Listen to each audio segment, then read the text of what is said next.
चलो बच्चों, कैसे हो सब लोग? बढ़िया। तो भाई आज थोड़ा सा स्टेट के पेपर के बारे में समझना है हमें कि आप लोग स्टेट का पेपर लिखने जाने वाले हो, तो उसके लिए क्या क्या बातें ध्यान में रखनी है। ठीक है। अब स्टेट के पेपर में भी जैसे अकाउंट के पेपर में बताया था ना, उसकी तरह सबसे पहले तो आप लोगों को सब चैप्टर के कॉन्सेप्ट ध्यान होने चाहिए, फॉर्मूलाज ध्यान होनी चाहिए, तो ही आप लोग स्टेट के लिए कुछ अच्छा कर सकते हो। सही बात है कि नहीं? कि सबसे पहले तो फॉर्मूलाज, मेथड, कॉन्सेप्ट ये ध्यान में रहना चाहिए आपको। ये यही चीजें अगर ध्यान नहीं रही ना, तो बाकी की सब स्ट्रेटेजी फेल है। ये मैंने अकाउंट में भी बताया था। अकाउंट और स्टेट के लिए यही बात आती है। इसमें प्रेजेंटेशन इतना ज्यादा जरूरी नहीं है। प्रेजेंटेशन इतना जरूरी क्योंकि स्टेट है नॉर्मल के इको उसी की तरह आपको क्वेश्चन आंसर्स नहीं लिखनी है कि ये चीजें होनी चाहिए उसके अंदर। स्टेट है, प्रेजेंटेशन नहीं। आपकी डिटेलिंग जरूरी है उसमें कि आपको कॉन्सेप्ट कितना अच्छा आता है, फॉर्मूलाज कितनी सही आपको याद है। ये जितनी डिटेलिंग आप लोग लिखोगे ना, उतने मार्क्स आपको ज्यादा कवर होंगे उसमें। ठीक है ना। स्टेट के पेपर के लिए भी जैसे मैंने अकाउंट में बताया था, डिटेलिंग होनी चाहिए, सिंपल प्रेजेंटेशन होनी चाहिए कि आप जब आंसर लिख रहे हो तो हर आंसर आपको अलग अलग दिखे। बराबर ना, कि भाई ये आंसर यहाँ से शुरू किया, यहाँ खत्म किया, क्योंकि है तो नंबर ही। खाली आप नंबर ही लिख रहे हो पूरे पेपर में, तो अगर आप लोग अगर उसमें बाय फॉरगेट नहीं करोगे कि ये आंसर यहाँ शुरू हो रहा है, यहाँ खत्म हो रहा है, यहाँ से है दूसरा आंसर, तो पूरा पेपर एक ही दिखता है फिर। इसलिए वो सिंपल प्रेजेंटेशन होनी चाहिए और टाइमिंग का ध्यान रखना है उसमें। तो इन बातों के लिए आज थोड़ी सी हम लोग बात करेंगे और सिंपल शॉर्ट वीडियो ही बनेगा हमारा। और सबसे पहले तो वही फॉर्मेट थोड़ा सा समझ ले, थोड़ी सी उसकी स्ट्रेटेजी समझ ले। आपको पता भी है पर फिर भी वही क्विक रिवीजन देख लें। सेक्शन ए में तो वही 20 मार्क के एमसीक्यूज, सेक्शन बी में 10 मार्क के वन सेंटेंस आते हैं, सेक्शन सी में 2 मार्क वाले क्वेश्चंस आते हैं। 9 क्वेश्चन 7 अटेम्प्ट करने हैं। ठीक है ना। 9 में से 7 लिखने हैं, 2 ऑप्शन में है, 14 मार्क का रहेगा।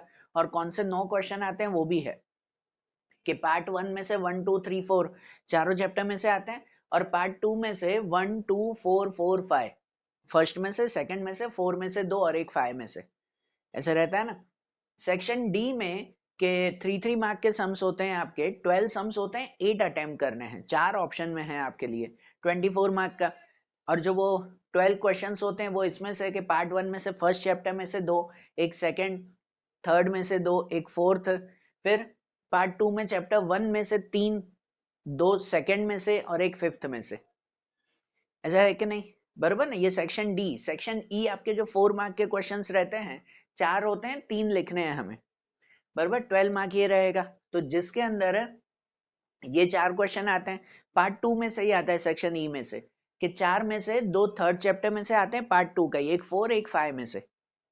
और सेक्शन ए आपके 5 मार्क के क्वेश्चंस होते हैं, 6 क्वेश्चन होते हैं, 4 लिखने होते हैं इसमें। कि अगर यहाँ पार्ट 1 में से, जैसे ये हैं 6 क्वेश्चन के पार्ट 1 में से ही, सेक्शन एफ पूरा पार्ट 1 में से आता है, चैप्टर 1 में से एक, सेकंड में से 2, एक थर्ड में से, फोर्थ में से 2। ठीक है ना। उनमें से 4 क्वेश्चन हमें अटेम्प्ट करने हैं। बात समझ में आ रही है? अब इनके अकॉर्डिंग जैसे अगर हम लोग स्ट्रेटेजी समझते हैं कि आप कौन से चैप्टर कर सकते हो, कौन से चैप्टर ऑप्शन में रख सकते हो, सेक्शन वाइज अगर देखें, तो सबसे पहली तो एक बात है कि पार्ट 1 तो आपका पक्का होना चाहिए, और ऑलमोस्ट स्टूडेंट का है भी, कोई दिक्कत भी नहीं है कि पार्ट 1 बहुत अच्छी तरह से आपका कंप्लीट होना चाहिए, क्योंकि पार्ट 1 में से ही आपका ऑलमोस्ट चीजें आ जाएगी। अच्छा, पार्ट 1 की स्ट्रेटेजी भी कैसे, वो नॉर्मली अगर समझ ले, हम सेक्शन वाइज समझे ना। जैसे सेक्शन एफ में 6 में से 4 क्वेश्चन अटेम्प्ट करने हैं। बराबर 4 क्वेश्चन आते हैं जो आपके पार्ट 1 में से ही आते हैं सब, कि 6 और 6 क्वेश्चन पार्ट 1 के हैं, और उनमें से 4 कौन से अटेम्प्ट करोगे? तो ट्राई किया करो मेरे हिसाब से ये सेकंड चैप्टर और फोर्थ चैप्टर के, बस सेकंड एंड फोर्थ चैप्टर के लॉन्ग सम्स करो, तो थर्ड चैप्टर का long question and first chapter का लॉन्ग क्वेश्चन आपका ऑप्शन में रख सकते हो। बराबर, ये मेरा सजेशन नॉर्मली। बाकी आपको अगर first chapter third chapter easy लगता हो तो वो करो, और ऑलमोस्ट इजी है भी। पर कितने स्टूडेंट को फर्स्ट चैप्टर में थोड़ी थोड़ी दिक्कत रहती है कि फर्स्ट चैप्टर जो आपका इंडेक्स नंबर है उसमें मेथड बहुत ज्यादा है, काफी अलग अलग क्वेश्चन है उसमें, है ना। लेस्पेरिस, पेस्टिस, फिशर इंडेक्स नंबर है, cost of living index number है, ठीक है, normal index, general index number भी है, बहुत सारी मेथड है। उसमें यूनिट चेंज करना होता है, आता है ना वो लेस्पेरिस, पेस्टिस, फिशर इंडेक्स नंबर में भाई यूनिट चेंज करना। कितने स्टूडेंट को मिस्टेक आती है कि उसमें क्या करें। तो ठीक है, फर्स्ट चैप्टर के लॉन्ग सम्स ना करो, शॉर्ट सम की प्रैक्टिस ज्यादा करो। बराबर ना, वो लॉन्ग सम आप ऑप्शन में रख सकते हो। सेकंड चैप्टर के लॉन्ग सम पर्टिकुलरली इजी रहते हैं, सेकंड चैप्टर में दो ही मेथड है, कार्ल पियर्सन मेथड और दूसरा स्पीयरमैन रैंक मेथड। ध्यान है ना, कार्ल पियर्सन और स्पीयरमैन रैंक मेथड। तो यही दोनों के दो क्वेश्चन पूछते हैं, कार्ल पियर्सन का, एक स्पीयरमैन का। तो उसमें तो एक्स और वाई कोई भी हो, कार्ल पियर्सन की भी 3 मेथड आती है, आपको ध्यान है। उन 3 में से कोई एक ही मेथड सीख लो। मैंने पहले भी बहुत बार बोला, 3 में से कोई एक ही मेथड सीख लो और उसकी प्रैक्टिस करो कि एक्स और वाई कुछ भी आता हो, कोरिलेशन कोएफिशिएंट इसी मेथड से ढूंढना है, फिक्स। और दूसरा स्पीयरमैन मेथड है ना, रैंक मेथड है, वो रैंक मेथड भी बहुत इजी है। उसमें किसी में वो कॉमन फैक्टर सीएफ का लॉजिक आता है, तो वो लॉजिक ठीक है कि भाई वो हमें ध्यान में रखना है, बराबर। मतलब आप सेकंड चैप्टर के लॉन्ग सम की प्रैक्टिस कर लो तो दो उसमें से आ ही जाते हैं, कोई इसमें लॉजिक ही नहीं आता है। थर्ड चैप्टर है, थर्ड चैप्टर ऑप्शन में इसलिए बोल रहा हूँ क्योंकि उसमें कितनी बार लॉजिक आते हैं। थर्ड चैप्टर में जो लीनियर रिग्रेशन आपको फाइंड करना है, होता है ना लीनियर रिग्रेशन, उसमें वाई कैप फाइंड करना, फिर उसमें एक्स की वैल्यू रखना। सम इजी है, प्रॉब्लम नहीं है, पर उस सम में कितनी बार कुछ कुछ लॉजिकल पूछता है ना, तो स्टूडेंट के 1 या 2 मार्क कट हो जाते हैं। जैसे थर्ड चैप्टर में कितनी बार वो पूछते हैं, पता है, जो coefficient of determination R square, तो कितनी बार पूछते हैं और स्टूडेंट फाइंड ही नहीं करते, नॉर्मल सम करके चले आते हैं। तो 5 में से 2 मार्क या 3 मार्क ही मिलते हैं। या कभी एक्स की वैल्यू रखने के लिए कहता है ना उसमें लास्ट में कि भाई ये लीनियर रिग्रेशन में ये भी वैल्यू उसमें रखो, तो कभी गलत वैल्यू रख देंगे, कभी यहाँ 2 पूछी हुई है तो एक ही वैल्यू रखेंगे, तो 1-2 मार्क कट हो जाता है, वो रिस्क में रहता है। तो अगर ऐसा ना हो तो आप थर्ड चैप्टर ऑप्शन में रख सकते हो, सेकंड के सम कर लो। और फोर्थ चैप्टर तो आपके लिए बहुत इजी है, टाइम सीरीज का है। टाइम सीरीज में भी लीनियर रिग्रेशन के अकॉर्डिंग इसी के हिसाब से आपको वो लाइन तो बनानी ही पड़ती है, मतलब वाई कैप तो ढूंढना ही पड़ता है ना। रिग्रेशन लाइन तो इसमें भी आती है चैप्टर 4 में। खाली चैप्टर 4 में ध्यान रखना होता है कि आप लोग वैल्यू, लास्ट वैल्यू पूछना है ना कि भाई ईयर 2000 की वैल्यूज इतनी है तो 2005 में कितनी वैल्यू होगी, तो उसके हिसाब से वो लास्ट 1 मार्क का जो एक्स्ट्रा पूछा जाता है ना, उसका लॉजिक खाली ध्यान में रखना। चैप्टर 4 में वो, और दूसरी चैप्टर 4 में वो कौन सा कहते हैं, मूविंग एवरेज की मेथड आती है ना। मूविंग एवरेज, दो सम होते हैं, एक रिग्रेशन लाइन का आता है, एक मूविंग एवरेज का आता है, तो वो दोनों बहुत इजी रहते हैं। मतलब सिंपल सी बात कि अगर आप सेकंड एंड फोर्थ चैप्टर कर रहे हो तो इन दोनों के लॉन्ग सम की प्रैक्टिस ज्यादा नहीं करनी पड़ेगी, इजी हो जाएगा वो, है कि नहीं। 4 क्वेश्चन ही अटेम्प्ट करने, 20 मार्क पक्के हो जाते हैं 2 चैप्टर में से। हाँ, दूसरे सेक्शन में कहो, अब सेक्शन ई में है तो सेक्शन ई में तो पार्ट 2 का ही चलता है, वो से चलो बाद में बात करेंगे। अब सेक्शन डी की बात करते हैं, तो सेक्शन डी में भी देखो 12 में से 8 क्वेश्चन अटेम्प्ट करने, 3 मार्क के सम्स होते हैं, तो उसमें तो आपको पार्ट 1 के सभी चैप्टर करने होंगे। कि पार्ट 1 के आप चारों चैप्टर कर देते हो कि 1, 2, 3 और 4, तो उसमें से आपके 8 में से 5 क्वेश्चन तो इसमें अटेम्प्ट हो जाते हैं, 6 क्वेश्चन अटेम्प्ट हो जाते हैं, सॉरी, है ना। उसके लिए तो पार्ट 1 आपको करना ही होता है कि 6 क्वेश्चन उसमें अटेम्प्ट हो जाते हैं, बाकी के 2 क्वेश्चन आप पार्ट 2 में से किसी में से भी करो। कंपैरेटिवली पार्ट 2 में सेकंड चैप्टर करते हैं, वो इजी रहता है कि नहीं। ये तो पहले भी मैंने स्ट्रेटेजी बताई है, मुझे भी ध्यान है, पर फिर से वही रिपीट कर रहा हूँ। 6 क्वेश्चन इसमें अटेम्प्ट कर लो और 2 इसके पार्ट 2 का सेकंड चैप्टर करो, तो फर्स्ट ऑफ 5 करने की जरूरत नहीं होती, ठीक है ना, ये इजी रह जाता है। अब सेक्शन सी की भी बात करें, 7 क्वेश्चन अटेम्प्ट करने हैं, तो 7 क्वेश्चन में से जो है वो 1, 2, 3, 4 उन सबके 2 मार्क के सम तो अच्छी तरह से करने ही है। और पार्ट 2 में अगर हमें 7 क्वेश्चन में से 4 यहाँ अटेम्प्ट हो जाते हैं, 3 करने होते हैं, तो वो 3 आप सेकंड एंड फोर्थ चैप्टर में से कर सकते हो, तो 5 चैप्टर और फर्स्ट चैप्टर ऑप्शन में चला जाएगा। समझ आ रही है बात, बराबर। और सेक्शन ई की जो मैंने बात कही कि उसमें हमें 3 क्वेश्चन अटेम्प्ट करने हैं, तो 3 question generally third and fourth chapter में से आता है, ठीक है ना। थर्ड चैप्टर के 2 जो आपका नॉर्मल डिस्ट्रीब्यूशन है और 4 लिमिट कर लो, बराबर ना। तो पार्ट 2 का 5th चैप्टर और फर्स्ट चैप्टर पूरा ही ऑप्शन में निकल जाएगा। जो फर्स्ट चैप्टर प्रोबेबिलिटी का है, हार्ड पड़ता है, ऑप्शन में आ जाएगा। 5 चैप्टर डिफरेंशिएशन इजी है, पर अगर कोई स्टूडेंट ना करना चाहे तो ऑप्शन में निकल जाएगा। बात समझ में आ रही है, बराबर ना। तो ये चीजें इजी रहेगी ना, अब इसके हिसाब से सम्स करो।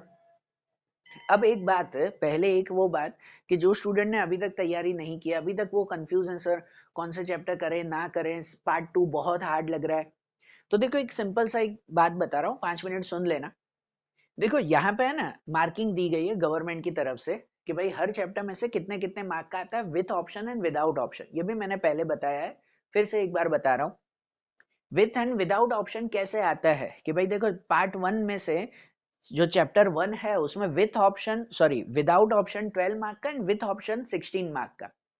मतलब पेपर में एक्चुअली कहो तो चैप्टर 1 के 16 मार्क के सम्स होते हैं, बराबर ना, 16 मार्क का पूछा जाता है। विदाउट ऑप्शन आप ध्यान ही ना, विथ ऑप्शन इतने मार्क का तो रहता ही है पेपर में, रहता ही है ना। आपका पेपर 100 मार्क का नहीं 130 मार्क का होता है, जिसमें से आपको जो है वो 100 मार्क का अटेम्प्ट करना होता है 100 आउट ऑफ 100 लाने के लिए, ना 130 मार्क का पेपर होता है और उसमें से आपको 35 मार्क्स पासिंग के लिए लाने होते हैं। अरे यार बहुत इजी हो जाता है कि नहीं। आपके चैप्टर 1 में से 16 मार्क का आता है। अच्छा कैसे 16 मार्क का, तो हम बात करें तो देखो एक यहाँ आता है चैप्टर 1 का, जनरली बता रहा हूँ कि एक जैसे यहाँ आता है कि चैप्टर 1 का 5 मार्क का, यहाँ पे एक क्वेश्चन 5 मार्क का, दूसरा कि यहाँ पे 2 क्वेश्चन आते हैं 3-3 मार्क के, मतलब 6 मार्क हो गए, 11 मार्क हो गए, ये 5 और 6 11।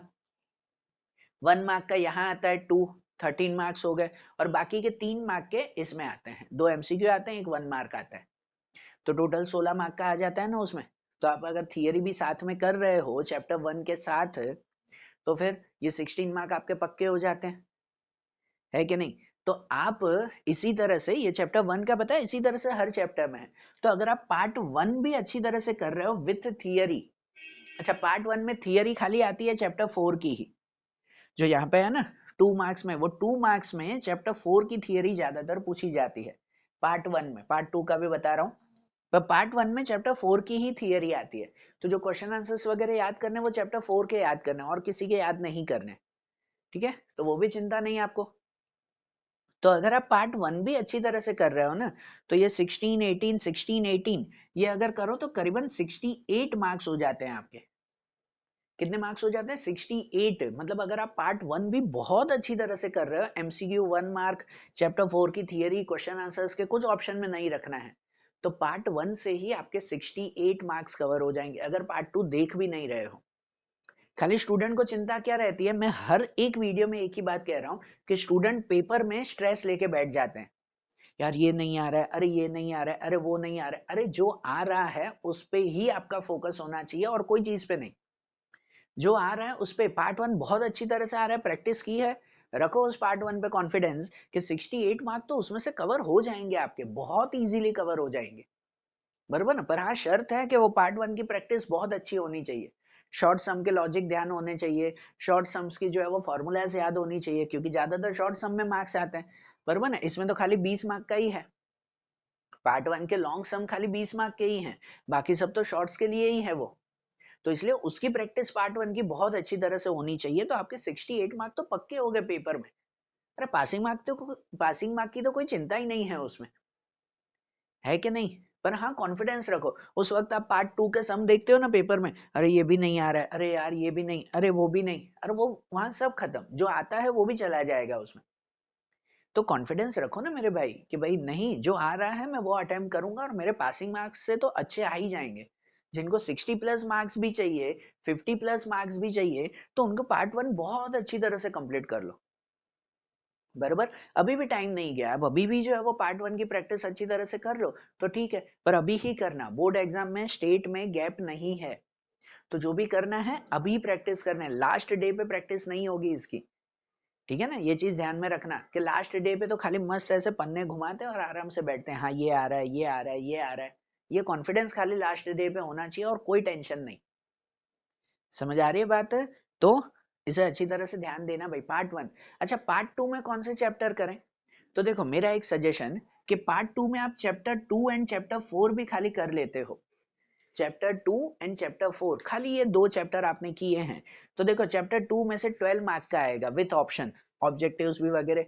हाँ और थियरी का हो तो थियरी चैप्टर 2 की आएगी उसमें से, बराबर ना। चैप्टर 2 की 4 में से रेयर पूछते हैं, शायद ही पूछते हैं, पर चलो चैप्टर 2 एंड 4 की आप थियरी भी कर लो, ज्यादातर नहीं आती चैप्टर 4 में से थियरी, पर डेफिनेशन खाली पूछेंगे कि भाई बाय चांस डेफिनेशन आ गई कि डेफिनेशन एक्सप्लेन करो, व्हाट इज लिमिट, ये 2 मार्क में काफी बार पूछा हुआ है, 2 मार्क के क्वेश्चन के लिए, है ना, 2 सम्स आते हैं ना 2 मार्क के, तो उसमें से एक ज्यादा था थियरी, एक वो। यहाँ पे भी जो सेकंड चैप्टर के 2 मार्क का आता है, पॉसिबल है थियरी, या शायद उसमें भी सम ही पूछ ले, थियरी खाली इसी की आती हो, बराबर। होता है ऐसा बहुत बार, रेयर पूछते हैं इन 2 की थियरी, पर मे भी अगर थियरी कर लो तो बिना टेंशन रहोगे।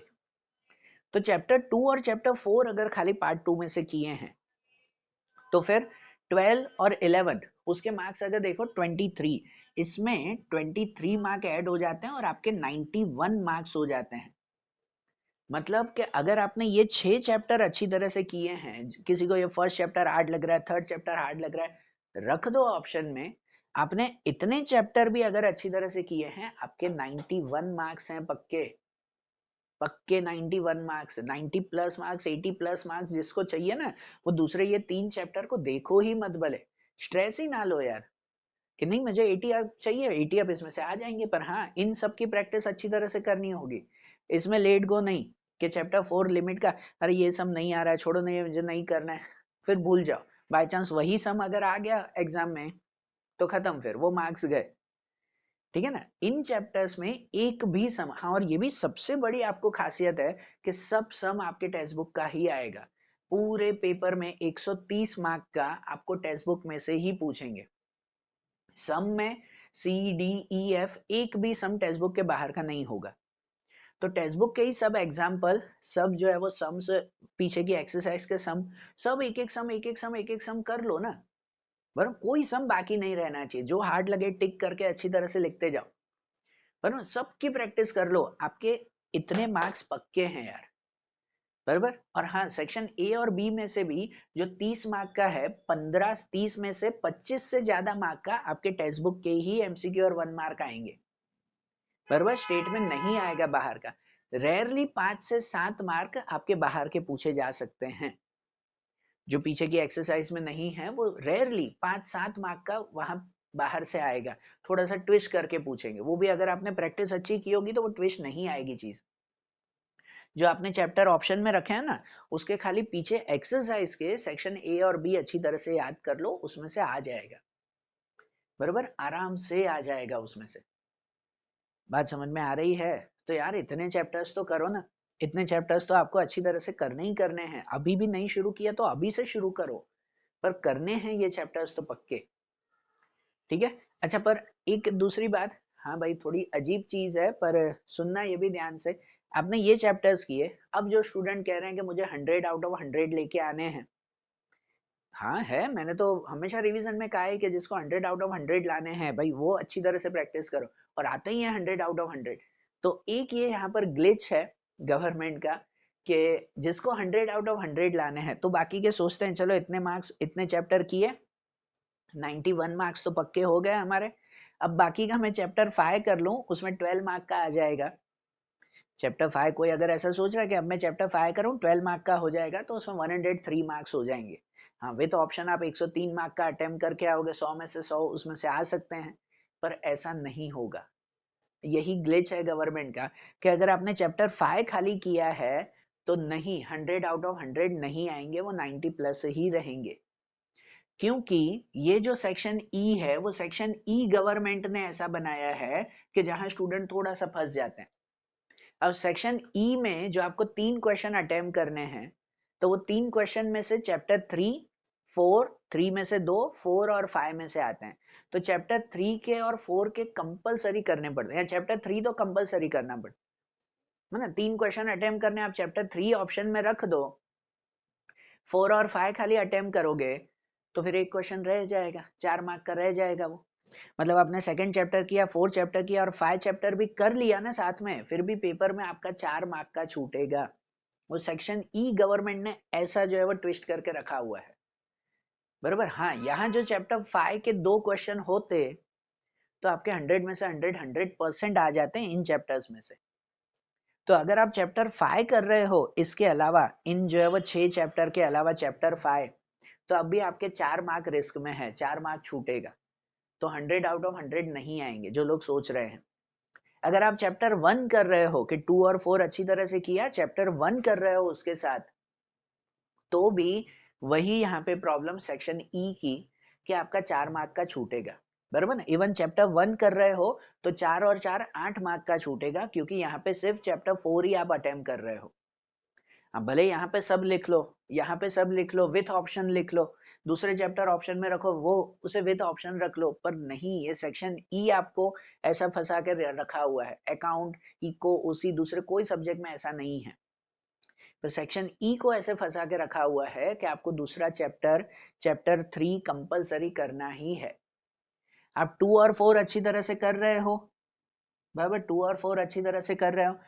फर्स्ट करोगे तो आपके 8 मार्क रिस्क में है, आपको 8 मार्क का छोड़ना ही पड़ेगा जो चैप्टर 3 और 5 का है इसमें से। आप 4 का अटेम्प्ट करोगे पर 3 और 5 का छूटेगा, बरोबर ना।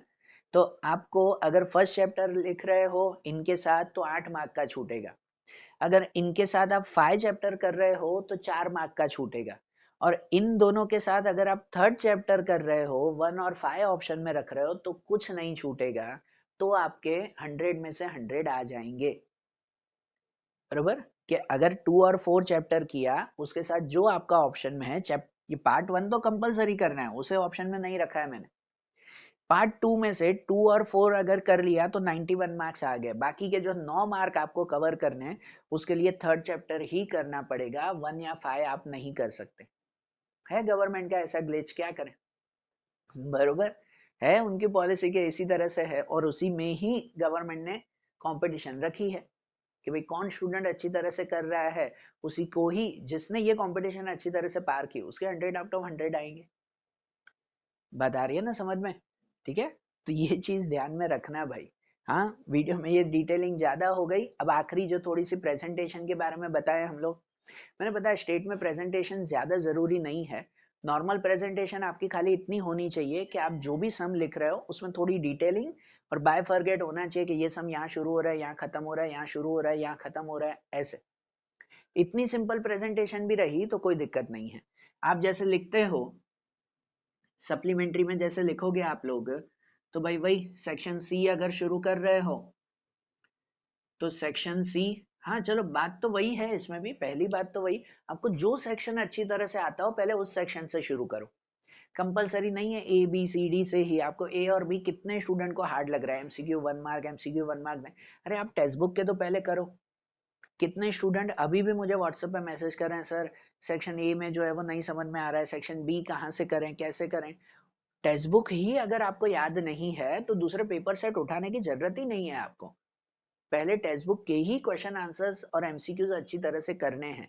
30 में से 25 मार्क का उसमें से आ जाएगा, बराबर, 30 में से 25 प्लस। और जब आप एमसीक्यू क्वेश्चन आंसर्स कर रहे हो तो थोड़ा लॉजिक रखते हैं कि इसको ही थोड़ा सा अगर बदल के पूछ लिया तो हाँ ये चीज ऐसे होगी। इतनी अगर आपने तैयारी की है टेक्स्ट बुक में से ही तो 30 में से 30 आपके टेक्स्ट बुक में से ही आ जाएंगे, कोई दिक्कत नहीं है दूसरे पेपर सेट, दूसरे क्वेश्चन आंसर्स, दूसरी थियरी करने की। बाबा टेक्स्ट बुक आपकी किंग है, उसके अलावा और कुछ उठाने की जरूरत नहीं पड़ती हमें, बरोबर। तो अब कोई भी सेक्शन पहले शुरू करो, सपोज सेक्शन सी शुरू कर रहे हो, उसका जो भी आंसर हो भाई, आंसर नंबर 31 हमें लिखना है वो, तो वैसे ही सेक्शन सी यहाँ पे हेडिंग थोड़ी सी अच्छी सी दो कि हाँ भाई यहाँ से मैंने सेक्शन शुरू किया, ऊपर ब्रैकेट में नहीं, यहाँ पर। और अगर आप 31 वाला लिख रहे हो तो यहाँ पे आंसर 31 यहाँ पे हाईलाइट होना चाहिए, भले बड़ी हैंडराइटिंग में कैसे भी हाईलाइट होना चाहिए, फिर वहां से आंसर शुरू करो।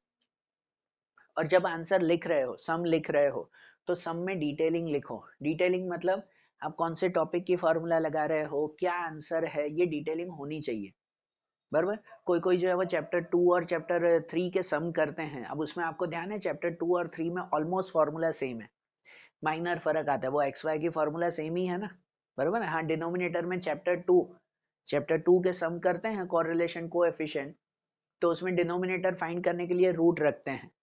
चैप्टर 3 में हम लोग सम करते हैं तो चैप्टर 3 में वो रिग्रेशन कोएफिशिएंट ढूंढने के लिए डिनोमिनेटर में रूट नहीं आता, y की वैल्यू नहीं आती, पता है ये आप लोगों को। तो अब स्टूडेंट क्या करते हैं पता है कि भाई सम किया है, अब सम में जो है वो आगे लिखते ही नहीं कि चैप्टर 2 का आप r ढूंढ रहे हो कि चैप्टर 3 के हिसाब से b ढूंढ रहे हो, बराबर, वो लिखते ही नहीं है, ठीक है ना। तो इसकी मार्किंग 100% कट होगी, 100%। कि अगर आप R लिख रहे हो और R में जो है वो पूरी फॉर्मूला लिख रहे हो, आपने पूरी फॉर्मूला लिख देते हैं कि n sigma x y, sigma x sigma y, फिर रूट में n sigma x square, sigma x का होल स्क्वायर, और रूट में n sigma y square, sigma y का होल स्क्वायर, पर आगे लिखा ही नहीं कि आपने क्या ढूंढा है। अब चेक करने वाले को कैसे पता चले कि आप ए ढूंढ रहे हो, आर ढूंढ रहे हो, बी ढूंढ रहे हो, आप बोल रहे हो नंबर से, पर ऐसा नहीं होता यार, वो चेकर्स मार्क कट करते हैं। क्या पता आपने नंबर गलत लिखा हो, वैल्यू गलत लिखी हो, बी ढूंढना हो आपने आर ढूंढ के कर दिया हो। उनके माइंड में ऐसे डाउट्स आते हैं और जिसकी वजह से वो मार्किंग कट होती है, बराबर। तो स्टेट में ये डिटेलिंग चाहिए। बहुत स्टूडेंट मिस्टेक कर रहे हैं, बहुत स्टूडेंट, कि आप लोग क्या ढूंढ रहे हो ना वो लिख ही नहीं रहे। तो इसीलिए सबसे पहले यहाँ पे लिखो, सिंबल में ही लिखो कि हाँ मैं ये इसकी फॉर्मूला लगा रहा हूँ, ये आर ढूंढा है, ये बी ढूंढा है। भले पूरा ना लिखो कि कोरिलेशन कोएफिशिएंट फाइंड किया है, पर आर तो लिखो, ठीक है ना। इसके मार्किंग कट होगी, मैं पहले ही बोल रहा हूँ, हर सम में, भले वो लॉन्ग सम हो के शॉर्ट सम हो। तो ये डिटेलिंग चाहिए। और फॉर्मूला प्रॉपर लिखो। कितने स्टूडेंट फॉर्मूला ही नहीं लिख रहे, सीधी वैल्यू रख रहे, फॉर्मूला ही नहीं लिखी, सीधी वैल्यू रखी, मार्किंग कट होगी, बराबर ना, मार्किंग कट होगी उसकी। तो इसलिए ये सिंबल फॉर्मूला जरूरी है। फिर उसके बाद बीच बीच में चलो, अगर आप लोग कैलकुलेशन के एक दो स्टेप मिस करते हो कि भाई फटाफट करना है मुझे, कैलसी में ही कर लिया और डायरेक्ट आंसर लिख दिया है, एक दो स्टेप, हाँ, सभी नहीं, कि आगे वाले में से देख के डायरेक्ट मैंने आंसर फॉर्मूला लिखी, वैल्यू रखी, डायरेक्ट आंसर। अरे ऐसा भी नहीं, एक दो स्टेप हटाओ, वो ठीक है, बरोबर, कि कैलकुलेशन फटाफट कर रहे हैं तो डिटेलिंग करने की जरूरत नहीं है, फटाफट हो जाएगा, ठीक है, वो चलेगा। और आखिरी में जो आंसर मिले, जो भी सपोज 0.90 आर का आंसर मिला, तो लास्ट में भी सिंबल रख के उसको ब्रैकेट में लिख लो। तो पेन से ये बॉक्स जरूर करना, पेन या पेंसिल से, कि जिससे पता चलता है कि आपका सम यहाँ पे कंप्लीट हुआ। फिर दूसरा सम, कि दूसरा सम अगर आप शुरू कर रहे हो कि एक लाइन छोड़कर, बीच में एक या दो लाइन छोड़कर फिर शुरू करो, कि सपोज आंसर 32 या 33 जो भी है वो आंसर लिख के फिर वहां पे शुरू करो। पॉसिबल हो तो एक आपका लाइन खत्म हो रहा है, एक सम खत्म हो रहा है, बीच में एक छोटी सी लाइन कर दो, ठीक है ना, क्योंकि स्टेट है ना, आप नंबर लिखते हो वो पता ही नहीं चलता सम कहाँ शुरू हुआ कहाँ खत्म हुआ। कि भाई आर ढूंढा, आप सपोज सेकंड में आपको वो रिग्रेशन लाइन फाइंड करनी है, तो रिग्रेशन लाइन में भी पहले आप बी लिखते हो, तो बी की पूरी फॉर्मूला लिखो, स्टेप लिखो उसके, ठीक है ना, और आखिरी में बी का आंसर मिले तो बी को इस तरह से बॉक्स में लिखो, ठीक है ना। हाँ, जो भी वैल्यू ढूंढ रहे हो वो वैल्यू लिखो बॉक्स में। फिर उसके बाद ए ढूंढना है तो ए आगे एरो कर दो, कि ए करके फिर वहां पे फॉर्मूला उसकी वैल्यू, जो ए की वैल्यू मिले फिर उसे बॉक्स में रख दो। फिर वाई कैप ढूंढ रहे हो, आगे एरो करो कि वाई कैप के साथ ऐसे, बराबर, आगे एरो करोगे, बॉक्स में रखोगे, बीच में स्टेप्स लिख कर, तो पता चलेगा कि ये आपकी सेपरेट वैल्यू है। चेक करने वाले सीधे वही देखेंगे। तो आपके बीच में अगर जो है वो कुछ सपोज एक आध स्टेप रह गया, कुछ मिस्टेक हो गई, नंबर गलत लिख लिया, अब कितनी बार होता है कैलकुलेटर में आपने सही काउंट किया है, वहां आपने गलत लिख लिया है, तो ऐसी कोई छोटी छोटी मिस्टेक होगी ना, वो इग्नोर हो जाएगी उसमें, है ना, क्या आंसर देखकर डायरेक्ट मार्क्स मिलेंगे, बराबर, इसके चांसेस बहुत बढ़ जाते हैं। पर स्टूडेंट क्या करते हैं कि ना ये बॉक्स होता है, न जो है, न बॉक्स रखते हैं, न आगे बताते हैं क्या है, और हैंडराइटिंग कोई कोई स्टूडेंट की बहुत छोटी छोटी रहती है, तो भाई उसमें पता ही नहीं चलता कि आपने, कितने लोग तो ये भी नहीं लिखते आगे के, खाली यहाँ पर नंबर्स होते हैं कि यहाँ पर कोई नंबर दिए हुए हैं, यहाँ पर 5 6 7 नंबर है, यहाँ कोई नंबर, यहाँ कोई, तो दूर से ऐसा लगता है पता ही नहीं कौन सा स्टेप कहाँ शुरू हो रहा है कहाँ खत्म हो रहा है। ऐसे पेपर्स मैंने खुद चेक किए हैं, बहुत होते हैं। तो ये चीज आपका सही भी होगा ना, तो भी कितनी जगह पर मार्किंग कट हो जाती है। ये प्रेजेंटेशन नहीं होनी चाहिए, ये सिंपल सी बात, प्रेजेंटेशन सिंपल रखो पर इफेक्टिव, पता चलना चाहिए कि आपका हर स्टेप अलग अलग यहाँ पे हो रहा है, बराबर। ये चीज ध्यान में रखना भाई, कि यहाँ पर रखो कि भाई प्रॉपर ये बी ढूंढ रहे हो, ये उसका आंसर है, फिर ए ढूंढ रहे हो, ये उसका आंसर है, वाई कैप ढूंढा है, और जो ढूंढ रहे हो उसके आगे एरो करके लिखो, तो पता चलता है यहाँ पे नया स्टेप शुरू हो रहा है, ठीक है ना। ये सिंपल सी प्रेजेंटेशन पूरे पेपर के लिए रखो। और जो प्रॉब्लम सम्स होते हैं, प्रॉब्लम सम्स हैं कि भाई डायरेक्ट वैल्यू नहीं रखनी है, होता है ना, शॉर्ट सम में तो डायरेक्ट वैल्यू होते हैं, सिग्मा एक्स सिग्मा वाई, ये सीधा दिया हुआ है, उसको डायरेक्टली लिख लो, बराबर। ये पार्ट 2 में से भी लिमिट वाले क्वेश्चंस हैं, लिमिट में सीधे ही आपको फंक्शंस होते हैं, फंक्शन को सीधा सॉल्व करते हो, तो उसमें जो आंसर आए उसको ब्रैकेट करके लिख लो आप लोग डायरेक्ट। पर जो प्रॉब्लम सम्स हैं, तो प्रॉब्लम सम के एंड में सेंटेंस लिख कर एक्सप्लेन करना जो भी पूछा हुआ हो, ठीक है ना, सेंटेंस लिख के एक्सप्लेन करना, ठीक है। जो भी प्रॉब्लम सम आते हो, भले वो शॉर्ट सम में आते हो, 2 मार्क्स में, 3 मार्क्स में, कि 4 5 मार्क्स में आते हो, प्रॉब्लम सम है तो नीचे सेंटेंस लिख के जरूर, आपके आते हैं ना चैप्टर 3 में से नॉर्मल डिस्ट्रीब्यूशन के प्रॉब्लम सम्स आते हैं, होते ही हैं उसके प्रॉब्लम सम। तो जो भी आंसर मिले वो आंसर को ब्रैकेट तो करोगे ही, पर ब्रैकेट के बाद नीचे सेंटेंस में भी लिखना कि हाँ भाई हम जो फाइंड कर रहे थे उसका ये आंसर आया। ठीक है, जैसा क्वेश्चन हो, क्वेश्चन बहुत अलग अलग होते हैं, है ना, कि सपोज नंबर ऑफ स्टूडेंट आप वही फाइंड कर रहे हो, आपके नंबर ऑफ स्टूडेंट वो डोंट लीव वैल्यू सपोज, ठीक है ना, चैप्टर 3 में से नॉर्मल डिस्ट्रीब्यूशन का है, number of student don't leave value, तो लास्ट में लिख देते हैं so the number of student according to this situation, मतलब जो भी सिचुएशन हो कि number of student according to this situation is this, नीचे सेंटेंस जरूर लिखना, वो इफेक्टिव रहता है, मार्क उसमें कवर हो जाते हैं आपके। बराबर, चैप्टर 1 प्रोबेबिलिटी या वो भी है, अगर डायरेक्ट सम्स हैं कि भाई सीधी वैल्यू ही दी गई है खाली फॉर्मूला रखो तो ठीक है, वैल्यू में नीचे बॉक्स, प्रॉब्लम सम है तो नीचे आंसर सेंटेंस वाइज लिखना होना चाहिए। बरोबर है, ये छोटी छोटी बातें ध्यान में रखना भाई। ठीक है, अब नॉर्मल डिस्ट्रीब्यूशन में जब सम कर रहे हो इसके यहीं पे ही करोगे, मुझे भी पता है, और कहीं पे तो आप नॉर्मल डिस्ट्रीब्यूशन का सम करोगे भी नहीं, है ना, और पूछा भी नहीं जाता है, यहीं पे ही आता है। तो उसकी जो ड्राइंग आएगी वो ड्राइंग प्रॉपर बनाना, जो शेड करने हैं शेड प्रॉपर करना, ऐसा नहीं कि ड्राइंग इतनी छोटी सी बना रहे हो, शेड कहीं पे भी कर रहे हो, पेन से ही कर दो, नहीं, ड्राइंग बनानी है वो पेंसिल से बनानी है, प्रॉपर थोड़ी लेंथ शेड बरोबर होना चाहिए, सिंपल देखने में मजा आना चाहिए कि हाँ भाई आपने सही लिखा है, पर एकदम रफ लिखोगे ना वो चीज गलत है। हाँ, कि एक आखिरी बात, कि कितने लोग कुछ गलत लिखते हैं ना, फिर गलत को क्या कर देते हैं कि सपोज आपने कोई नंबर गलत लिख दिया, फिर उसको ऐसे ऐसे ऐसे ऐसे ऐसे ऐसे करके डार्क करते हो, फिर नीचे जो है वो दूसरी लाइन लिखते हो, ये आपके पूरे पेपर में ना पहले नजर जाती है, अरे ये क्या किया है उसने, पूरा पेज होगा ना, जैसे ही पेज घुमाएंगे चेक करने वाले पहले नजर जाएगी, ये कहाँ ये ब्लैक ब्लैक या ब्लू ब्लू किया हुआ है आपने, पर वो पहले नजर जाती, ऐसा कभी मत करो। आपका बीच में कोई स्टेप लिख रहे हो कि सपोज यहाँ पे कोई नंबर था 85 माइनस 0.5 ऐसे, अब ये गलत हो गया कि भाई ये स्टेप गलत है, तो उस स्टेप को क्या करो, या तो आगे छोटा सा क्रॉस कर दो कि ये स्टेप गलत है, बरोबर, या तो फिर इस स्टेप के ऊपर पेन या पेंसिल से एक हल्की सी लाइन कर दो कि दूर से दिखे ना, तो दूर से पता ही नहीं चलना चाहिए कि बीच में कोई स्टेप आपने मिस किया है, या हल्की सी लाइन या आगे स्टेप के इक्वल टू के आगे छोटा सा क्रॉस कि ये स्टेप गलत है, फिर नीचे दूसरा स्टेप, बरोबर। तो चेक करने वाले तो ऑलमोस्ट पहले आंसर ही चेक कर लेंगे, बीच की चीजें इग्नोर होगी, और आपका पेपर नीट एंड क्लीन देखेगा। और बीच में अगर कोई डिटेल में चेक कर रहे हैं जब चेकर्स, तो उनको पता चलेगा हाँ आगे क्रॉस किया है, मतलब हाँ इसने स्टेप गलत लिखा है ये, बरोबर। ये आपकी समझदारी, आपकी क्लेवरनेस पेपर में दिखेगी, बिना कहे भी दिखेगी कि ये बच्चा होशियार है, ऐसी हरकतें नहीं की है उसने, बरोबर। तो ये चीजें मत करना। क्या ये सिंपल सी सिंपल बेसिक प्रेजेंटेशन एक ही है उसकी, कि आपका हर क्वेश्चन अलग अलग दिखाई देना चाहिए, उसके अलावा कोई स्टेट में स्पेशल प्रेजेंटेशन की जरूरत नहीं है, बरोबर ना। आपके प्रैक्टिस अच्छी चाहिए, और लास्ट टाइम का अगर कहो तो टाइम में मैं हमेशा कहता हूँ अकाउंट या स्टेट कोई भी हो, हर सेक्शन को आधा आधा घंटा देना है आपको, हर सेक्शन हाफ आवर में हो जाना चाहिए, और हो जाता है स्टेट में तो आराम से, स्टेट में तो मुझे भी पता है पेपर 3 घंटे का पेपर 2 से सवा घंटे में भी स्टूडेंट कंप्लीट करके चले जाते हैं, 2 से सवा घंटे में, इसमें तो टाइम की कभी प्रॉब्लम होती ही नहीं।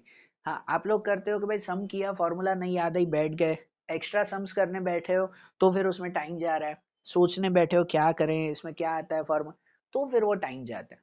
प्रैक्टिस अच्छी है ना जिसकी, तो 2 से सवा घंटे में भी 2 से सवा 2 घंटे में भी पेपर हो जाता है, तो प्रॉब्लम ही नहीं है, हर सेक्शन को आधा आधा घंटा देना है, बराबर, सिंपल सा, इसमें कोई दूसरा टाइम मैनेजमेंट है, और कोई भी सम इतने नहीं है कि आधे घंटे में ना होते हो, ये 7 सम है, आधे घंटे में 100% हो जाते हैं, इसके शॉर्ट सम ऐसे ही होते हैं, 2 2 लाइन के पूछते हैं, है ना, 7 में से रेयर एक सम होगा कि जो थोड़ी सी लेंथ बड़ी होगी, बाकी सब 2 2 लाइन के सम्स होते हैं, आपको फॉर्मूला याद होती है, सट सट होते जाएंगे सम, बरोबर, आधे घंटे में हो जाते हैं, ये भी आधे घंटे में, ये भी 3 सम करने होते हैं, वो 3 सम में आधा घंटा, 10 10 मिनट का एक एक सम आराम से हो जाता है भाई, है ना, ये 4 सम करने होते हैं तो भी 10 10 मिनट में भी करो, 40 मिनट तो भी हो जाता है, 30 मिनट में कोई दिक्कत नहीं आती उसमें, आ रही ना बात समझ में।